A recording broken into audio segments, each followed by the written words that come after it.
来看国民党前主席马英九、前中央投资公司的董事长张德钦、张总经理王海清，互指控2005年赎袂掉中视、中影甲中广，互国民党损失72亿外，在案一审是判3个人拢无罪，检方搁再上诉，高院审查4档驳回上诉，维持无罪判决，也毋过蔡正元二审是控判3档6个月。各检署嘛表示讲，因的建议看讲搁要再上诉。马前总统的2审无罪我们呼吁这个检察官不要再浪费司法资源，也不要再增加社会内耗的成本。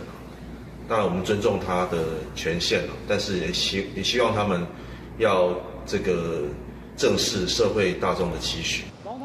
马前总统的办公室表示讲，感谢司法系马英九亲笔，佮讲民进党对杀这案超过10档路，浪费司法的资源，呼吁社会各界应该站出来反对民进党迫害政治对手。台湾高检署嘅建议讲，佮要提起上诉，也毋过依照诉审法的规定，一二审方判无罪，除非有抵触宪法等理由，才会当佮再上诉。